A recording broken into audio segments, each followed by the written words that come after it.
My name is April Butcher. I'm 47 years old. Today is May 1st, 2008. We are in Sacramento, California, and the relationship I have to Nancy Lawrence is that she's my boss elect. She's the president elect of the Sacramento Public Library Foundation, and so she'll be my boss starting July 1. I'm Nancy Lawrence. I'm 64. Today is May 1st, 2008, in Sacramento, California. And yes, I am a member of the board. I'm president-elect of the Sacramento Public Library Foundation. So, April asked me to do this. We could talk about libraries. Yes. Well, Nancy, partly why I asked you was because the first time we met, I don't know if you remember that, but we met and you were, the board had been somewhat fractured a little bit, and so you were talking about some of the concerns you had, because I was just on the job, which was a year ago today that I started. And you told me this story about being on the third floor of this library. And Yes. I thought, that is a good story. So maybe you want to tell that story, just as a way to start us off a little bit. Well, it's a story. Actually, it was a story where I was cutting school in order to. My mother wrote a note. She said Nancy was doing something that I approved of, but it was that I was up on the third floor of the library researching a paper on epistemology, theory of knowing, a philosophical thing, totally out of the blue. But I had started, but I hadn't finished, and this was where the books were. The local libraries, the branch libraries, didn't have the resources that Central had. And I think that's probably true still, that Central has resources that the smaller libraries don't have. And so in order to do the paper, I had to be there for 3 days. And it was sort of an opportunity to get out of the school milieu and be down in the library. It was quite good. How old were you? I was 17. You were 17. 17, yes. Cutting school in the library. Yeah, Must have well, been a my bad mother kid. knew where I was. Yeah, no, and I got an A on the paper, had the right resources. So the old library, now that we've remodeled Central and incorporated the original Carnegie Library into it, but still that place where I did my paper is the storage area of the Sacramento room now. So it still exists, even though we've changed everything in the library and improved it all. And the Sacramento room is now the archive of the library, right? So that was the Carnegie building, the original building that Carnegie funded, I guess, around the country, or the Andrew Carnegie libraries, yes. Yeah. My understanding is that libraries are free in Britain, as they are here in Britain and Scotland, I assume, where Carnegie came from. And having free public libraries is unique. When I was a student in Italy, we all lived together in a villa, but the only library that we had access to was the U.S. Information Service library that was downtown in Florence. And that's where we went for all of our information, because Italy apparently does not have a library service. They don't have free public libraries the way we have here in the States. And I think Carnegie replicated what he saw in his country, and of course he recognized the value of a library as an educational institution, so that's why he funded libraries all over the country. And ours went free, actually, when he funded it. Ours became a free public library. That's right. It started as a subscription library. That was his donor restriction right there. Oh, really? Yeah. He restricted it and said that if I buy this building, then you'll have to make this a free library. So that's a good donor restriction. Yeah. Yeah. Now, you grew up in Sacramento. Yes, I did. Okay. Yes, I and did. Which libraries did you go to when you were young? Well, when I started this job, I didn't even think I had a relationship to the libraries. So it took me a while to apply for the job, because I was a little like, what do I know about them? But my main relationship was with the bookmobile. I grew up in South Sac, which is fairly poor neck of the woods, and we didn't have a local library. So, in fact, I never stepped foot in one of our public libraries the whole 18 years I was here. Where I was, it was the bookmobile. And once a week, the bookmobile came to Peter Burnett Elementary School. And I'd go get books. My grandfather would pay me $5 to read a book and write a report. And I liked the exchange. I didn't really care about the money, but I liked the whole, you do this, you'll do that, we'll get that. Keep me busy, basically. And so the book that's most memorable is a book that was called Man in a Box. and it was about a prisoner of war who was in Cambodia, and I was like 11, and they were a little upset that I was reading it. How old? Okay, what year were you 11 then? 1972. Oh, well, of course. Yeah, and so it totally turned me into an anti-war person right away, because the whole reading about somebody who was in a war and stuck in a box, and it was like, wow. My. So that's, in some ways, you might say that the library in that way really shaped my little radical brain. Yes, I think your reading has to. Yeah. It has to shape you, and that's why libraries are so important. Yeah. That this is how we learn about the outside world, because otherwise we're all just stuck in the little communities that we're in. Yeah. And the libraries provide that to students. Now, what part of, you're from here, and you grew up, what part of town? And we lived in Curtis Park, Uh-huh. and so the Oak Park Library was our library, and I could ride my bike over there. Uh-huh. And as I got to be a little bit older, but those were the days when nobody worried about that kind of thing, and so I could go over there to the library and get books. I remember, that the summer programs are the things that are so impressive, where they'd have the rockets, and if you read 5 books, where your rocket would move along, and if you read 5 more books, your rocket would. I don't know where your rocket was going, but I thought that was quite impressive. Oh, that's funny, because this year they're going to do bingo. They're going to do a bingo thing where if you ask for, you ask a librarian for a recommendation, you go listen to a CD, the kids will play bingo, and then winners of the bingo card will get something. So it's interesting that it was going on that long ago. Oh, I think librarians have always done it that way. Although, what's the story when you talk about asking a librarian for a book? Did you ever read A Tree Grows in Brooklyn? No. Francie Nolan goes to the library every weekend, and she says to the librarian, "Can you recommend a book for a little girl?" And the librarian gives her the same book every week. And the little girl, does she ever read it? Oh, she reads the book every time. Ah. Yes, that's why she wrote books. I think it's autobiographical. It's a Oh, I lovely see. book, anyway. I see. But So what did your family do here? my father was a contractor, a builder, and my mother was a housewife. Those were the 50s. And he developed some residential things and built commercial property. So we were here for a fairly long time. And I was fortunate. My parents were readers, and that was just part of what we did at home. We had books at home too, but the library was an important part of it. We had nice libraries at school, for that matter. Yeah.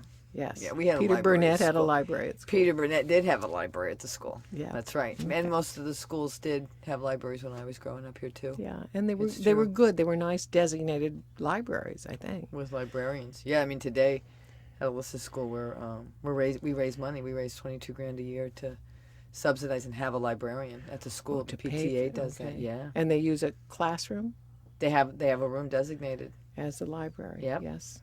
Yep. Those were different times, but Yeah, we have the public libraries now. So and then you taught. I taught English in Southern California. You taught English in Southern California, and then you came back home and to manage the family business, kind of. Yeah. we had property to be taken care of, and so So the real eventually I got involved in volunteer work. And Well, that's where I'm really getting sort of what made you Nancy, you're on the Crocker board. You've been the president of the Girl Scouts here. You're now going to be the president of the Library Foundation board. Like, what makes you motivated to do so much in in Sacramento? My mother did that sort of thing. My mother was president of a number of organizations, and so we thought that was what you would do. One could do, and it became clear that that was something that was kind of fun, serving on boards. And now, of course, serving on the foundation board, I'm understanding how important fundraising is. Yeah. And that is, institutions do not run without help from the private sector. And so that's how I got involved in the foundation. A friend said, come and talk about it. And I'd had other friends who were on the foundation board who had the foundation originally built the Sacramento room, the archive here. Yeah. And raised money for that, made that happen, and it's a beautiful room. It it's is. not just Yeah. the repository. It's a beautiful repository. Yeah, it's a and beautiful place. yes, anybody would be proud of it. And it's a wonderful way to find out about Sacramento history. But it takes money to keep it going, to buy resources, to maintain things. And Yeah. Well, we're creating an endowment now for that room. That's yes, that was a brilliant idea. When you came on, you wanted endowments. I remember you were like, Sort of. I want an endowment strategy. I don't want to just throw money at the wall, I believe you said. well, I think most people like that. People like institutions. I think they like the idea that they're creating something that will endure. And of course, we have to have money to operate, Right. to run the mechanisms of the foundation itself. But people like to be able to put their money into a place where it will perpetuate certain programs, to Yeah. leave something after them. So Well, I think as we go That's forward, exciting. and we're going to build on your endowment strategy so that we're able to do that. Kind of really create buckets of money that go on forever. I mean, that's a great way to. I know that's what are your goals? My goals. They frighten me sometimes. Well, eventually, in the next, say, 10 years, I'd like to have a $50 million endowment for books and materials under our belt. And I'd like to really make sure that the city and the county always are thinking about books and materials for the libraries. Because, we're in a recession now, quote, quote, and the library's going to get hit. Yes. But the There will library is like the place to be. It's free. And so in some ways we should be getting more resources and really partnering better with people and be in a position to do more. And I think a hefty endowment for materials would send a message, that Sacramento's serious about education, that Sacramento's serious about keeping its libraries functional and making sure its community has access to education and to reading. And I think it also will help our education level. I think in some ways our system's huge, really, compared to others in the state. We're the fifth largest, and I think it has this intellectual history, Sacramento. Of, I mean, when you learned about the folks who came over from the East Coast, and this guy was telling this history. It wasn't all these poor folks who were gold mining. It was solid middle class people who spent in today's dollar terms $6,000 to get to California, to then put on the jeans and the mining outfits and get the gold. And so it was an educated group of people who came here in the first place. And so the fact that they started a library within literally, how many years was it? 7 years of Sacramento being a place is no surprise, because it was a very intellectual group. Well, people who were used to reading and having resources. Yeah.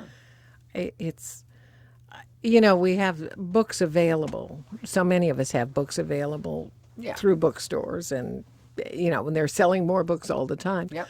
But the reality is that 150 years ago, just a book was passed around over and over again. And there were very few places where you could borrow books. Because this library started as a subscription library. It was a subscription library. It was $10 a year, $2.50 a quarter, which in today's terms That's a lot of money, is isn't about it? $225 a year. Yeah, We okay. figured out. And It was a lot of money, but these are people who valued books. Yeah. And actually, E.B. Crocker is the first person, speaking of the Signed up. Crocker, well, actually the first person to go door to door to raise money for the library to keep it open. Isn't I that like wonderful? That. Yeah. Yes. The railroader. I wonder if we could have people doing that. Well, Judge Crocker was somebody who understood about education too. He had been a farmer, and then he decided to become a lawyer instead. I think being a farmer, Smart yes, choice. was probably better suited. He was better suited to that. Yeah. And reading and then raising money. So raising money has been a good It's been occupation for many people. And it's been a constant stream for the library. I mean, one of the things I learned in that history that this one guy gave, that he's a librarian at one of the branches, is that the issue of raising money for libraries has always been on the forefront. It's always been there, to have the extras, to have the bells and whistles. It's a part of the fabric. I know. Some people believe that libraries are always supported by the public, and my feeling, based, I guess, on the Carnegie model, is that it was always private money that got them started, and then, fortunately, we do have public money, and that is the stream that really supports our library. Right. But It anything extra Anything extra really relies on citizens. So what are your hopes and dreams for The 50 million. foundation? The $50 million endowment, I can't even imagine. But yes, I'd like to complete the Sacramento Room endowment and have enough money to run the foundation easily. And expand our fundraising and reach more people. Reach more donors, you mean? Yes, because people need to understand how important this resource is to the community. Yeah. You know, all of our libraries have community centers, community rooms. Yep. I'm in organizations that use those rooms for meetings regularly. They're the places where people come together from all walks of life. Yeah. It is, you know, downtown, of course. There are a lot of homeless people who seek refuge in the library. Yes, they do. But they sit quietly and they're sort of. Well, there were these two guys one day that were talking, and they both homeless. They're in the library every day, and the one guy says, "Well, you know, you can use this book. I'm gonna go take a lunch from 1 to. I'm gonna be gone for an hour and a half. job. When I come back, I'd like to get the book back, but until then, so they were kind of making their life, happen. They were being accountable to each other. They were creating their life right there in the library. You could, because that's part of getting out of that kind of a situation is sort of, like they say, if you don't have a job, you shouldn't be in your pajamas when you apply. You should be putting on a suit and apply that way. Well, it's kind of the same thing. They're kind of making up this life and being accountable and figuring all that out. And it gives them a chance to make that life up and make it more mainstream so that they can kind of be positioned to get there when that opportunity comes up. I thought that was interesting. Yeah, that they are organizing things. Yeah. And it's a very friendly library. There are lots of people in there. There are all kinds of people. Yeah. Actually, I use Central myself specifically for the opera libretti that are up there in the nonfiction section. Oh. There isn't any other place that I can find where you can actually find complete librettos. It's not just the libretto, it's the score. Uh-huh. And these are big, thick things, and that's not something that a person really wants to buy. Can you read music? Oh, yes, sure. Oh, yeah? So do you read the music and hum along? And Well, but you can see how the pieces are organized against each other. Plus, you get the text for the opera. But it's fascinating to be able to see that. In fact, I just ordered the score for Pirates of Penzance, which we don't have in the collection, but you can order it. And then they'll get it from and the collection? And that is going to be delivered to my Fair Oaks library. Yes. We like that new little delivery system. Isn't that nice? Yes. And you could just sign in there and put in your PIN and all that stuff. Yeah. Yes. But this library is where they have that resource. And I would imagine, I don't think our branch libraries specialize particularly. They all have children's collections. But downtown has certain resources like my epistemology resource. Right. I don't know whether a kid could do that now. How to think about thinking. Yeah, a kid could do that now. Maybe even in the 6th grade, a kid could do that now. Could find it here. They're being pushed to write and learn a lot of different things early on. Yeah. But, back to your thing about, what libraries are. A friend of mine said this, because, I've been a democracy advocate for years around the country, and a friend said, well, you couldn't find yourself in a more democratic institution. And I was like, you're right. It is. It's such it is a democracy. It includes everybody. You have to deal with everybody. It deals with constitutional issues all the time about accessibility and all those kind of, the free right. What is that? The freedom of speech, First Amendment, blah blah. Access to information. Yeah, and it's terribly important. The libraries in South Sacramento, I think, perhaps more so than in some of our other communities, where we have a lot of recent immigrants. Yeah, there is access to the library and access to computers. Mm-hmm. So our children are jobs. using them. Yep. These libraries are full as soon as school is out because people are working, producing their papers, doing all the kinds of things. Well, that's what the Persian community had in mind. That's why they created that Persian advisory group, was because they didn't want the community to just kind of secularize in one place. They wanted them to integrate throughout the system of Sacramento. And so they felt like the library was the best way to do that. So that's why they raised money for the Persian Collection. A very educated group, clearly. It's an educated group, and they understand the value of libraries. Right. It's a wonderful thing. Yeah, it is. But they use the library for that reason, to kind of fully integrate into Sacramento and not be a sectarian, kind of group. And so I think that's cool. That was Majid's vision when he when he got together with the Persian Advisory Committee under the foundation. I think that's good. Well, like that. and we have collections of a lot of materials that are not in English. Right. We have a whole Persian collection, probably the largest in California. Yes, I imagine so, with Persian particularly. But it's housed up there. There are Spanish books and Italian books. There are all these sections, Russian, so that you can have access to things in your native language, which is terribly important. Yeah. I told you I think my mother-in-law's story. She's 97. She lived in a small community in North Dakota, and first book that she remembers her mother reading to her, and this what would have been in German, was the recounting of the sinking of the Titanic. Oh, she yeah, was you born did. I in remember. 1910, and so Right. this, when she was 5 or so, the story was still new, and the drama of all of that. And Poor kid. she must have been afraid of water for her I whole don't life, know. right? No, there wasn't any water in North Dakota, not much anyway. But she loved reading, and it was that. I mean, she remembers the first book that was read to her. That's why. That was the story. That was the story. She doesn't watch television or anything. She just reads now.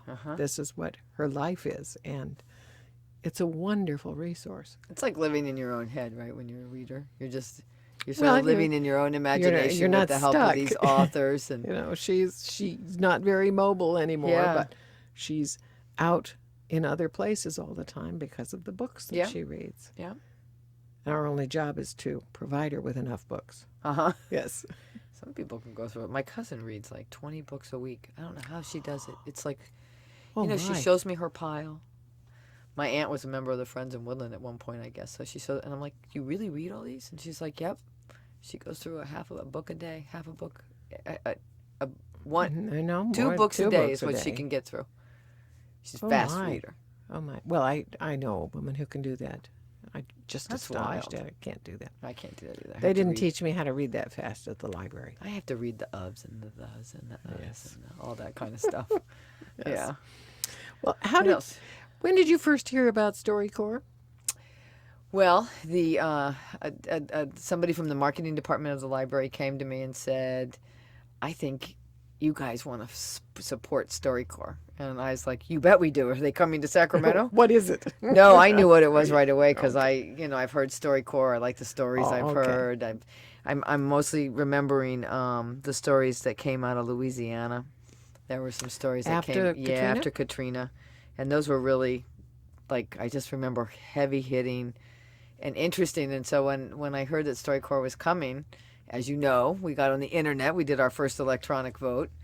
And that's right. That's it's right. A board. That's right. And spend the money to do this. Spend the money to do this to support our archive, which is kind of on our mission. And so we were eager to get everybody's stories that are done here in our own archive, as well as will. Yes, and we will. We will. All those We will will. be part of our records. Okay. Yes, that's it will. good. Yeah, this will be part of our records. This will be part of our records. Yes. Okay. And then we're also doing, the Sacramento Room has the capacity to record short versions. Yeah, they're doing 5-minute stories. They're doing it, and they're digital. It's not an oral history as much as it's a digital history as well. And they're picking some topics, and then folks are just coming and recording their stories. And the StoryCorps is really helping them get moving on that. That's why we came and talked to you, Sarah, because it's all kind of making it happen so that we're taking our own history seriously. Which is sort of what the foundation's been about in some ways, is the history of Sacramento, having a place to live, being robust.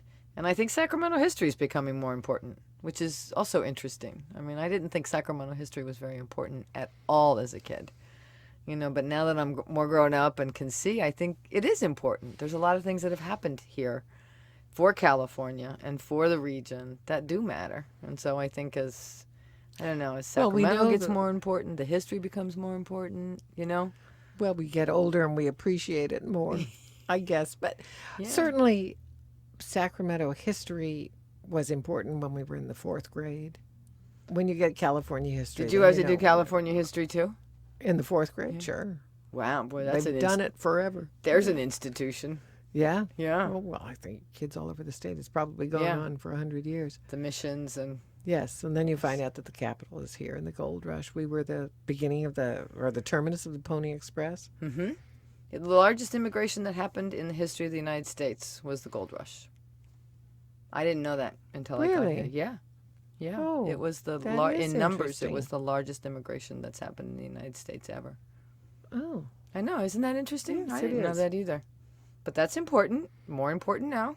But yes, now that we understand it. yeah. Yes. And now that we see the impacts of that, and Sacramento, it's sort of interesting. It's this town that tries to be a big town, but it's been a small town. There's all that debate about what kind of town we're going to be Well, right now. It's sort of a small town, but we have 27 libraries. That can't be too small. And 1.5 million people. I like the idea that we're getting more sophisticated. It suits me more. You can be small and be sophisticated. Really? Well, I don't know. Name me a town that's well, That's at least small and not. San Francisco's small and sophisticated. Okay. It's small, certainly in square footage. Okay, Okay. you win. It's City not all and county though. is small. Yes. Yes. Yes. I mean, capital cities are kind of, they can be really, I don't know how many capital cities you've been to, but there are very few that are actually the like major cities in the States. Springfield, Illinois, what a small nothing town that is. Albany, New York, another small nothing town. Atlanta. I mean, I hope that doesn't get on there. That might offend people. But, yeah, Atlanta. Well, Atlanta's not a small nothing town. That's what I said. No, Yes. it's not. It's not. Okay. It's not. It's I'm not. just trying to come up with counter arguments. Harrisburg. I don't know. Austin's a good little town. That's Yeah. yeah, and that's come along. I think we're a lot like Austin, actually, in that way. Well, perhaps. Anyway. Maybe we have UC Davis here. Okay. April, what brought you back to Sacramento? Good question. Family. I have a couple nieces and a nephew and a niece-in-law, and it just I swore I'd never come back to Sacramento, and of course that word "never" is your first step back, and so really? Yeah, that's what they say. Never say never. But it was family, and it was in particular Alyssa, who's my great niece, who has a great personality, and she's very charming and energetic, and she seemed like she could use a great Annie's help, so I decided it was time to come home. So, Yes, when you were applying for the job. yeah, You said that. yeah, Which was different from everybody else. You said, I'm coming back to Sacramento for family. yeah. And that was interesting. Well, mine was really family too. I lived in Los Angeles for 20 years. Yeah, I Came lived in back New here. York for 18 Yeah. years. And so you do come back. It's that kind of a town. Yeah, I like coming back. It's actually good to be a hometown girl. It Yes, works. I think a lot of people Yeah, do. I like think it. we like to come back. You feel at home Yeah, in the space. It's, you're mentioning of Katrina in New Orleans. Maybe you've heard people talk about it. Maybe it is on StoryCorps too. yeah, But interviews with people who have been displaced to Baton Rouge or Mm-hmm, wherever, and they have lives that are all right. They're in Atlanta. Some of them are okay, Mm-hmm. but they want to get back. They Yeah. want to be back in New Orleans. And you look at these devastated neighborhoods and think, how can you envision that? But you want to be back in the place that you came from. Well, it's good to be back. It's good. You have a little authority to make things how you want them to be. Like, in a way, I feel so? like, I that feel like, you're- in a way, I can say this is how I want the libraries to be. I've been here. I know what they are. I know what, so I get to have an opinion about that and do something about that. Are you helping with the bookmobiles? Do we do anything about that? No, I'm just trying to get the bookmobiles to more places, like the Girls and Boys Club, and to the River Oaks. Wait, am I saying this right? What's the children's home? The Stanford home, but RCC. River Oaks is River another- Oaks. It's a receiving home. or Yeah, it's a something like receiving that, isn't it? home. Which So- is what the yeah. children's home is. Yeah. We have a little money left over that we can give That to we can give kids. to that. Yep. Yes, because that's one of the things the foundation, when we do have some money like that, it's nice to be able to promote certain yeah, things. and I give it to mean, kids. basically, Yeah. we are funding books and materials, and then we have special projects that Right. we've been able to fund in the past. Yeah. The bookmobile is a good thing, particularly for kids in need, because Well, and when the bookmobile came to Peter Burnett, Burnett. Yep. was it an exciting day? I liked it because I had a whole gig there. I think some kids liked it and some didn't. You know, I mean, it wasn't exciting though. It was just ordinary. You just all crawl in and Yeah, get the books out. yeah. Certain classes went at certain times so that it wasn't overcrowded. You know, and it would be there in the after school for an hour or two after. You know, that kind of thing. Mm-hmm. Yeah. Yeah. We're kind of lost for words here. We're at a loss for words. What are is some it? of the challenges that you think that the Library Foundation faces in the next 2 years? Next 2 years. Fundraising.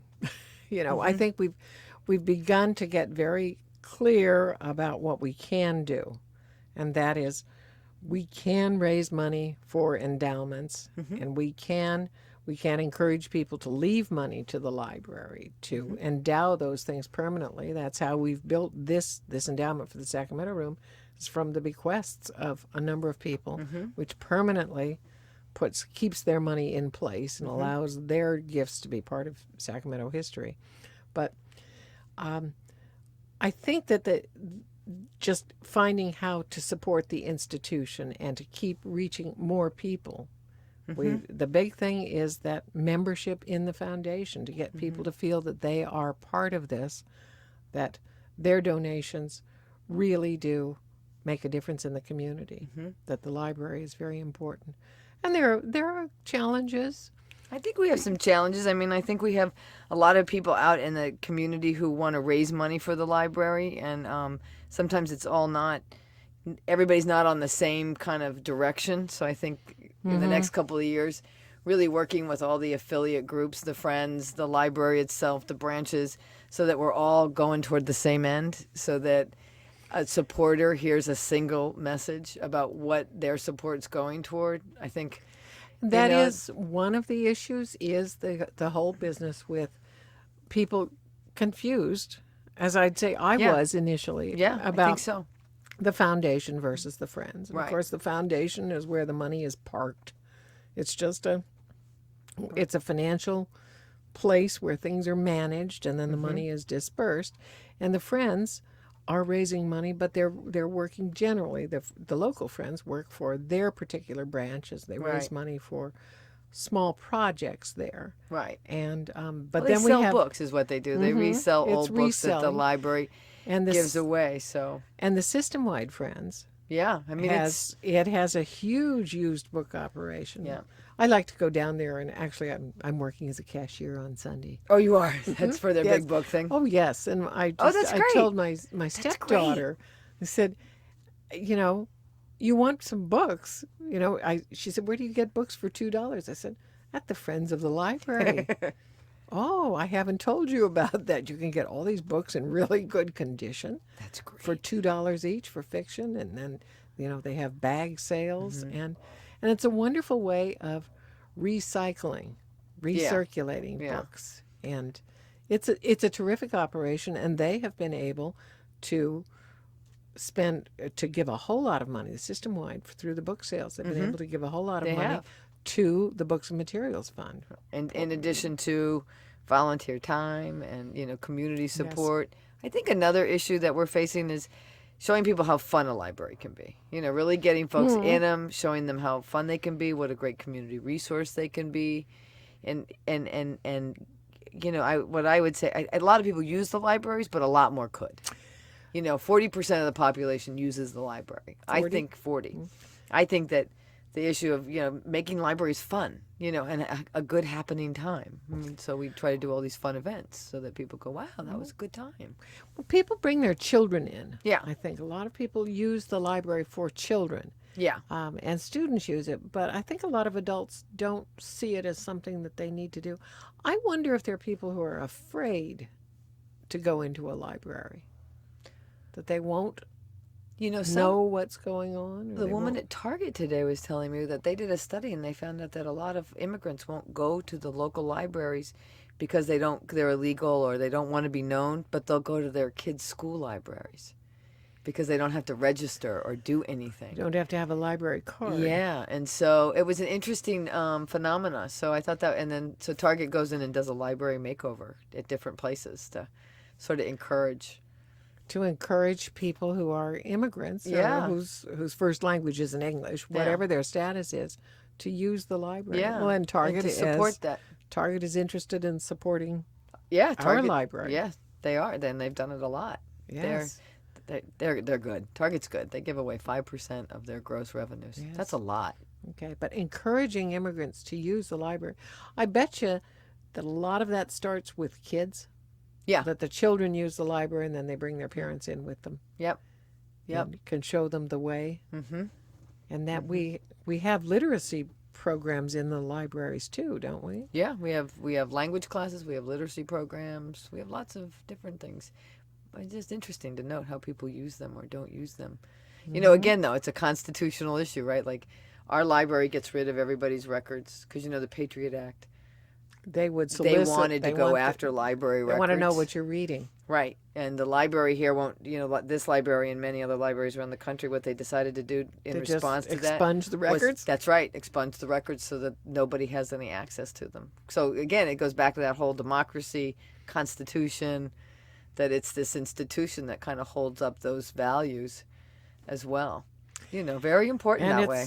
And it's a struggle because, of course, we're seeing with the internet access that we've got people who would say, well, let's shut all that down because we don't like the information that people are looking at. Right. And we may not like the information that they're looking at either, but that's one of the bedrocks of our government. Yeah. And that's access to information. You've got to believe that access to information will make us better. You've got to believe that. That's right. Yes. So- Because that's the difference between this system of government and repressive ones, where that China has shut down access to the internet in order to control people. Yeah. And here we don't want to shut it down. We just like to change people's tastes. But then I'll tell you, huh? that'd be nice, but you can't shut that down. But, no.